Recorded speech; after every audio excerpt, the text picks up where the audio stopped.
All right, and now we are preparing for our final conversation of the day. We're talking about who owns security, and this is kind of the battle for the AV stack that we've kind of seen here.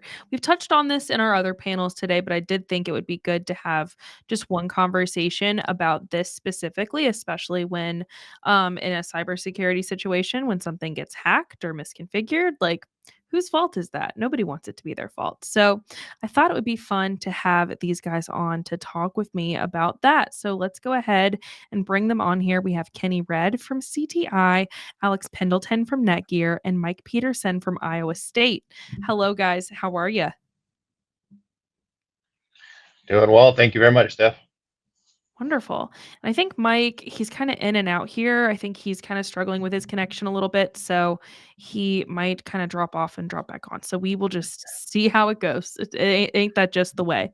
So I would love to start by you all just kind of introducing yourselves and talking a little bit about who you are and what you do. Kenny, do you want to start? Sure. My name's Kenny Red, and as you said, I work for CTI. I am the CIO for CTI, so hyper focused on all of our IT infrastructure as well as all of the cybersecurity initiatives that we are working on throughout CTI, and then working with rather all of the rest of the organizations focused on kind of where that fits into their umbrella. So a lot of that around the AV technology as it is today, other areas such as AI and those verticals as well. Wonderful. Alex? Oh, I cannot hear you. Oh, is that better? Yes, much Okay, better. sorry, headset mute button kind of unclicks sometimes. Yes, glad to be with you guys. I'm Alex Pendleton. I'm the SE manager over at Netgear. I manage the Pro AV design team, which is a 8-person team that is dedicated to AV networking over IP from different systems that are being configured together with different brands. We have over 460 partners at this point in time. So all of those systems are a big hodgepodge, and we manage all of the plumbing, so to speak. That can be anything from trainings to in-person and remote, live events, trade shows, and going on site when things go wrong. And so far, we've had a lot of success in the industry. Thousands of networks, different sizes and scales deployed globally. Happy to be here, and what a great topic to talk about. Absolutely. So I'll just throw this out to both of you to kind of get a start. And this is kind of when we talk about security in AV systems, in your opinions, who actually is the owner of that today? Is that IT? Is it AV? Is it just whoever's fault it is at the moment? Is it security? I'm interested to see like your opinions on that and as well as Mike's when he can hop back in. Yeah, it takes a village. So I'll take it first. As a community, when we deploy things together, whether it be the manufacturers, the integrators, the consultants involved in bidding the positions, the end user customer, all of them have a stake in what the event of a hack would represent. So we want to make sure that everyone is involved in understanding the framework of how to secure. Like, you have to really come into it with a secure mindset. There should be role-based access. Who has access to the passwords? Who has access to the system that's setting it up, from the lowest level, rack and stack to the highest end programmer in the system. All of the people that are involved throughout the chain have a level of responsibility to absolutely throw it out once it's been deployed. The management of that system, depending on whether it's the IT team, whether it's the integrator that sold a contract to the end user, that's going to continue to maintain the AV network over time, that becomes an SLA discussion. But as far as who has responsibility in that, everyone really, it takes a village. I see that. Kenny, what do you think? Yeah, so I absolutely agree with Alex. I think it does hold responsibility from everybody that is using the technology that is around the technology. I do definitely believe that there is that. I think there's a little bit of conversation right now, though, which is who ultimately thinks they're in charge of the AV security, right? Mm. And is that the security organization? Is that the IT organization? Is that the AV organization? And depending on how that's broken up across the different companies, sometimes that's just the facilities group, depending on them, right? So I think the bigger challenge there, what I'm seeing out there, is that because of the way that AV has kind of grown into the world that exists today, it didn't get introduced into those traditional IT models right from the get go. So the traditional IT models and the security policies and the structure that goes around those was never really applied to the AV technology. It kind of got shoehorned in from the side, and now it's been a little bit ignored in the conversation. And as we continue to gravitate towards these um, operating systems living on bars, whether it's a Windows system or an Android system, they're very vulnerable, right? And nobody's really taking that into accountability. Nobody's really having that conversation to the degree that I think we should. And I think there's, to kind of capitalize on what Alex was talking about, there's a involvement kind of coming all the way through, which is like at the very beginning of the stage, setting those passwords. How are those passwords being set? Are those passwords being changed from when the manufacturer sends those out to an actual integration company or to an actual company themselves for installation? And I think a lot of that gets ignored. I'd be probably mortified in going through a company and touching a handful of systems and be like, can we try the default login? And how many of those I would actually be able Oh, to get into. I mean, all the time. Oh man, Yes, so bad. for sure. Mike's here. So, hello, Mike. If you would like to introduce yourself to our lovely audience and talk a little bit about who you are and what you do. Yeah, absolutely. Hey, everyone. I'm Mike Peterson. I'm the Audiovisual Experience Manager at Iowa State University. Been around Pro AV for almost 30 years and glad to be on here Wonderful. And we were just talking about, so today. I'll have you answer Apologize, this next. fighting computer issues, No, as I mean, sometimes happens. happens to the best of us, man. So when we talk about security in AV systems, in your opinion, who is owning that right now? Is that IT, AV, security? Who, in your opinion, is really taking ownership? Well, the right answer is security is everyone's job, right? I mean, and so that's the only right answer. And now is that actually happening to greater or lesser extents, depending on what organization you're a part of, right? Certainly AV owns no small portion of that, right? I mean, we have to be taking care of our own, best, you know, um, mm, procedures and processes, right? To make sure that we're, taking care of security, right? I noticed, I heard them mention, right? Hey, can you go on and try the default passwords, right? I mean, that's Mhm. the easiest thing, right? Is just password hygiene is one of the easiest things that you can do, and it's sometimes it's the hardest thing. I literally had to write into our scope of work for contracts that we have with AV integrators that they have to change the default passwords, and because they weren't doing it right, so we had Mhm. to literally had to write it in the contract. There's a few integrators. I know who you are. All right, pointing some fingers. There's a few integrators out there that have the same password for every freaking system they deploy. And if I have a customer that contacts us and says, "Hey, I want you to look at this scenario," I'm like, "What did they put on the switch?" And they're like, "Well, this is the integrator." I'm like, "Oh, okay, all right." And I enter that in. I'm in. So yeah, I know that it's easy and it's simplified, and you don't want to have to deal with it, and especially when it's like 32 character long messed up passwords to have to memorize that. I get it. And yeah, maybe there will be like passkey features in the future. We Mhm. do have two-factor authentication on our products. We will have two-factor authentication on our future products. We'll also have some AI assisted security features.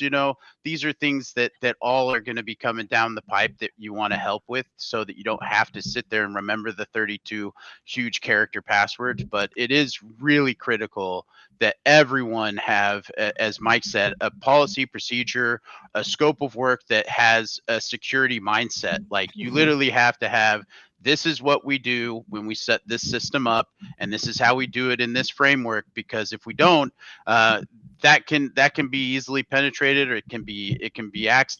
The touch panel can be accessed. Something inappropriate could be displayed on the major screen outside our business. These are all detrimental things that could happen if security is not taken into account. Yeah, I think the only thing I'll add to that is really like we didn't really answer the question of who's ultimately responsible for it, Right. for security, right? Like it's pretty easy for us to say security is everybody's responsibility, and that is true, right? But I would make the argument, while I would love to say and point a finger at this very specific group that is ultimately responsible for it, I probably lend myself to the fact that it is probably a little bit hybrid. I think it's probably a couple of different groups.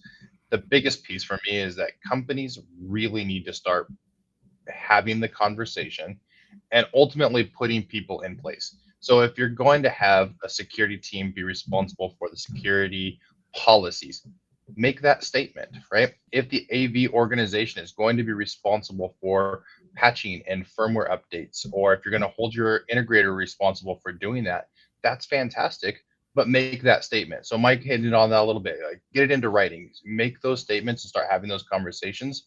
Because without it, what ultimately ends up happening is everybody stands around thinking somebody else is taking responsibility for it, and then it does get compromised, and then nobody's to blame because it was somebody else's problem. It was somebody else's responsibility.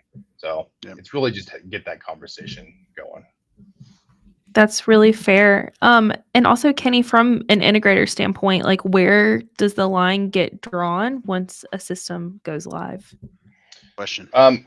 Yeah, I would say that like that varies per integrator, and to a customer too as well, right? So from our integrators' perspective, there are customers that we work with that want us to be very integrated into the management of the platform, to the support of the platform, to doing those firmware. And there are other customers that are like, it's installed and we want you to be hands off. We're good. We've got it at this point in time. So we do have to tailor that a little bit per client customer. But we will be as involved as a customer wants us to be, and set the appropriate systems in place to be able to do that, right? So I think that's a little bit of a one of pick and choose. That's fair. Mike, are you seeing much of a responsibility shift once it's in the hands of the university IT and AV teams? Well, I just from our personal perspective, we want to take control at that point, right? Because ultimately, we own it at that point. If something, integrator signs off and leaves, and we have a security incident, I'm not going to blame that on the integrator, right? I mean, that was our system at that point, right? So Yeah. we need to take responsibility. And we take ownership of Yep. Oh, it. Good answer though. yeah. No, good answer. And I think to The his only thing I point, will right? say, Like if there are managed service agreements in place, that might make a slight bit of a difference. Yeah. Yeah, I think Mike's making the point there, which is why you kind of get a mixed bag. Places like the university would have an organization dedicated to be able to maintain that and be responsible for that. Yeah, they'd Not have every an company IT does. Some staff. companies They just- would have they have for Mike's sure. team. Then they would have an integrator come in and help with larger installations. And Yeah. so you really have, like, say, multiple hands there. But it's interesting that Mike said that once the integrator's gone, if there's no contract in place, that now falls into the AV team, which I would hope at that point, and I've done this a few times with a few municipalities. When we got into the conversation of, are we going to deploy this system or not? Is this a yes or no? Is it going to go on Netgear? Is it going to go on the LAN? They clearly did. The IT team clearly didn't want it on the LAN network, and so they wanted it on on a different manufacturer for the AV system, which is great for us because that's our message. We really think that that's the way to deploy these systems, and so. But we need to be able to adhere. So us as a manufacturer need to adhere to the same scenarios that they have internally. And in this instance, they use a system called TACAX authentication, so that they could literally log into any of the systems, manage them, monitor them, They set up an SNMP monitoring suite so that they could get real-time statistical data off of the system. And then the integrator had to produce their streams utilizing TLS encryption. Some of it was SRTP. So these are all things that were part of the IT request that the manufacturer and integrators had to adhere to.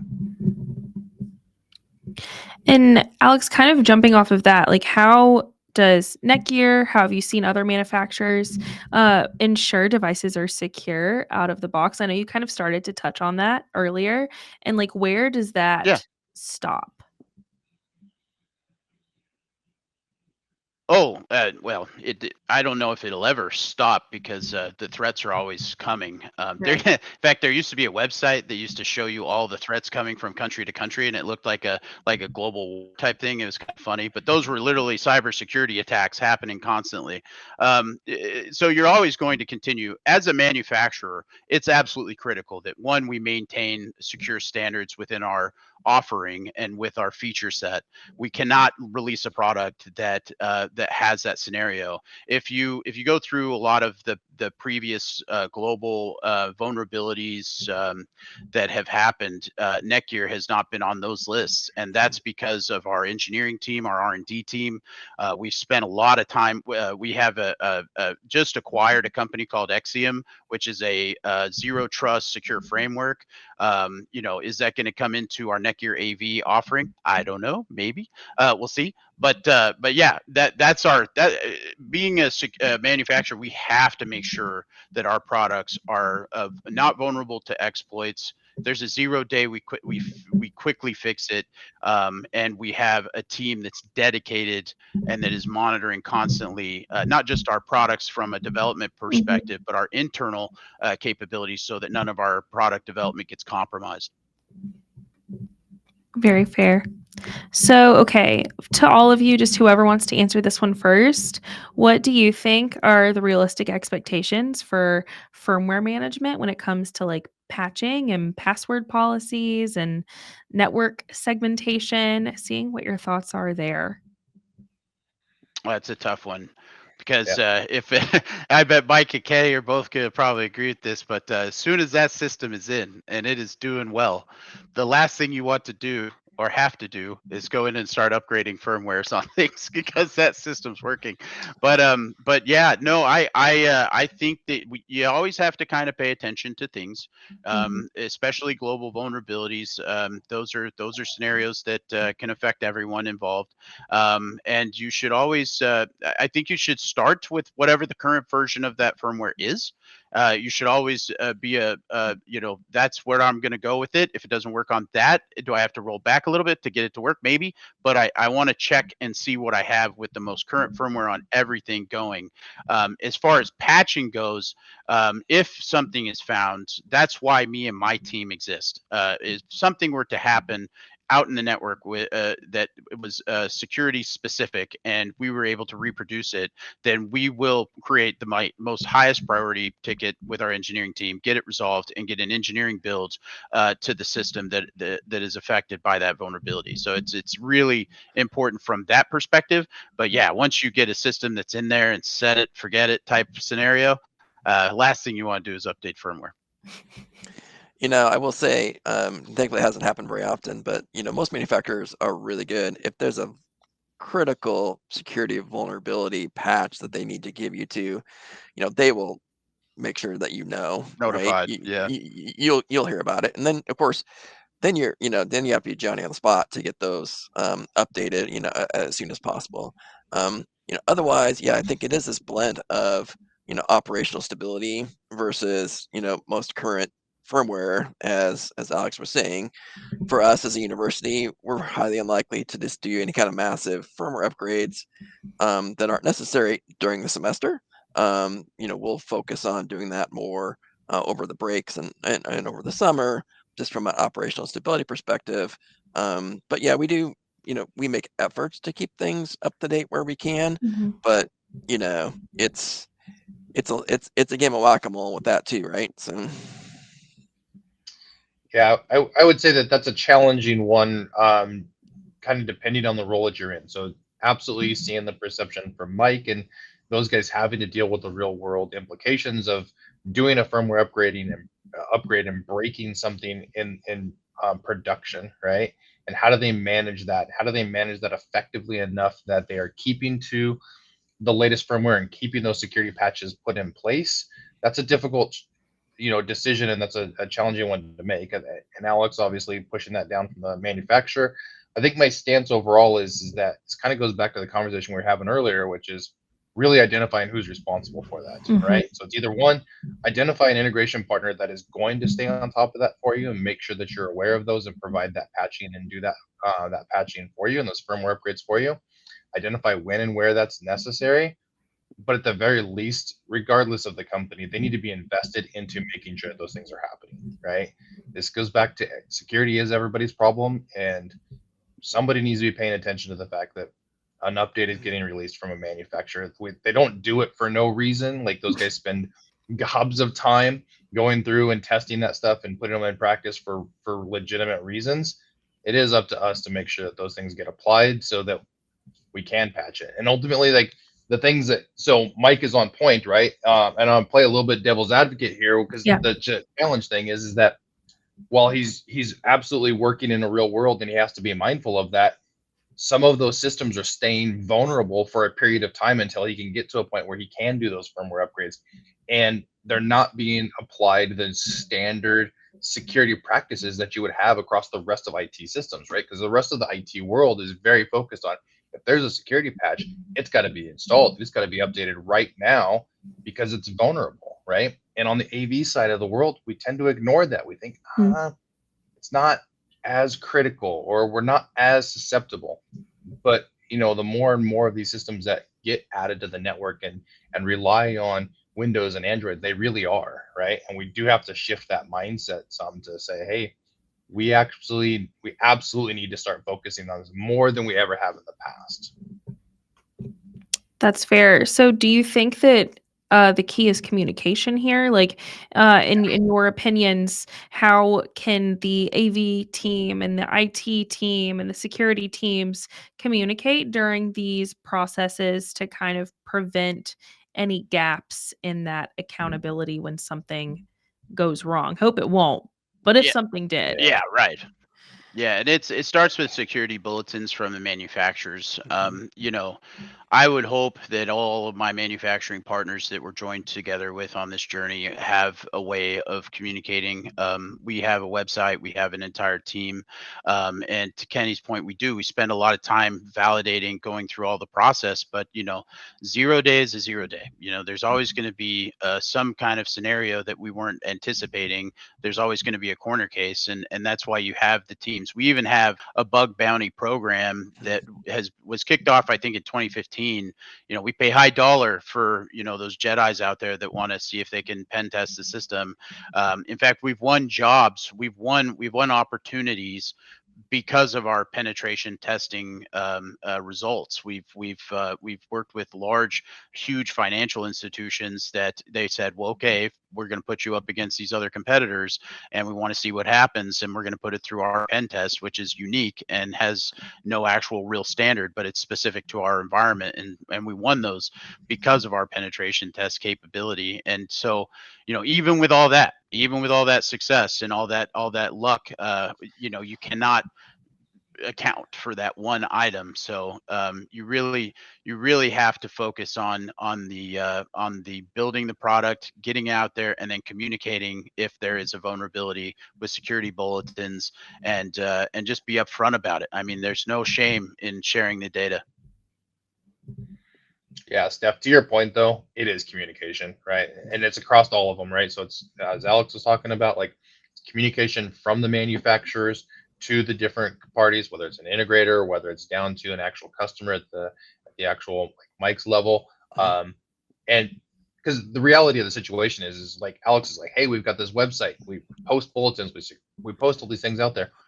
But if Mike doesn't care and Mike isn't signed up for that and he hasn't gone out to the website to look for it periodically, he doesn't know, right? So it's again, there is a communication there, but it's also like it's the people at the end actually caring about the platform and the product and making Yep. sure that they're applying those security practices and even looking for it, right? Mhm. Or the Yeah, fix in the that release notes. It might not be there, you know? yeah, Right. I mean, that communication Ooh. Oh, we might have lost him again.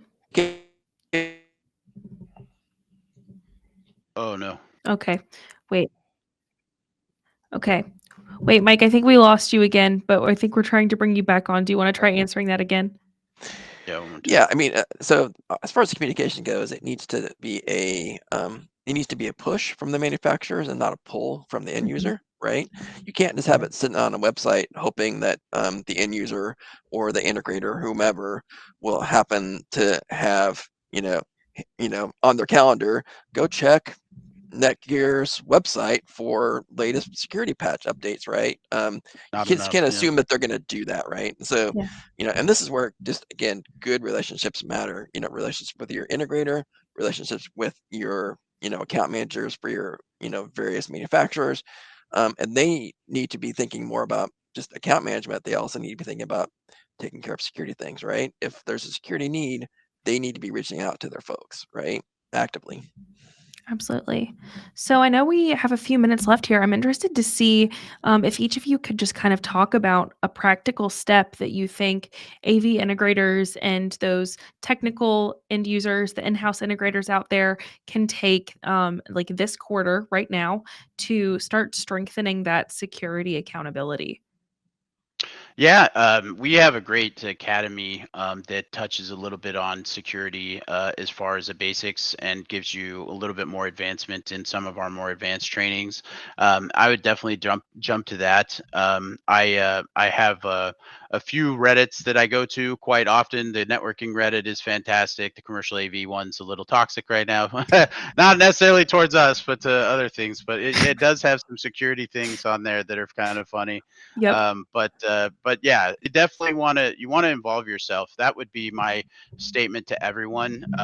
This is a transition that's not going to stop. It's going to Mhm. continue. It's going to continue growing. All forecasts are like 10, 11, 12% in some cases. So getting involved and being a part of that community is important. As far as what you should look in manufacturers, 802.1x is a great one. That's a low level layer 2 authentication. It prevents port access at the port level. Access lists are great. I can show you. We can show you. If you reach out to us, we can help you build those. We have really easy ways to build those and prevent communication from going to locations. Isolating the network away from any observable connection to something that is remote. If this is an AV network that you're going to want to monitor every now and then, you can make that monitoring happen without having it connected to a cloud network or internet network infrastructure. You could completely keep it isolated, air gapped, and still have access to it through other means of VLANing and things like that. So there's many different ways to accomplish this goal. And involving yourself in the community can help you get better understood on that subject. Yeah, great. I'm gonna make it a little bit simpler for me because I think there's a couple of different areas. One, I think, Alex hit on it earlier. I've talked about it a little bit. If I were to go tell a company that is just trying to figure out security, the very first things they should do is go check the passwords, right? Go make sure that they've done that very basic, minimalistic step on getting those things reset so they're not just the defaults, right? Past that, I think I would probably push them into a conversation. So Alex hit on that a little bit as well, right? Talking about the conversations, making sure that you're identifying whose roles are what in your organization, right? Who's responsible for setting the security standards? Who's ultimately responsible for making sure that those practices are outlined and defined? Who's responsible for maintaining the technology and making sure that those things are being updated, firmware is patched, etc. Like, have a conversation around whose roles and things that those are. I would go further into say you could do some tabletop testing and stuff like that. That's a little bit more advanced. I wouldn't say that that's kind of a day one exercise. Um, other day one exercises that I could probably have with a higher level company. Make sure you're doing some of the basics. There's like ISO 9001's out there, NIST is out there. Those are some great security based um, control systems that will just give you a ton of guidance in where you should poke at and where your holes might potentially live, and go have some conversations around that, right? Like those are just good guidelines. Yeah. I'll just try and keep this brief, but documentation to me, we talked about it earlier, right? Get it written down, make it part of your standards, make it part of your processes. Don't make the assumptions that people know what to do, right? Get it down in writing, train your folks based upon the written standards and processes to make it happen, right? That's one of the easiest things you can do, is just begin to really formalize it and not make it be kind of ad hoc as a part of your organization. So Absolutely. So I know we've got a couple more minutes here. I would love for you each to just go around, say where people can contact you if they would like to take this conversation with you elsewhere, and also where they can find more about your organizations, and any final parting thoughts that you have for our lovely audience. Alex, do you want to start? Sure. You can find us at netgear.com. That is, and if you do /AV, that'll find everything AV.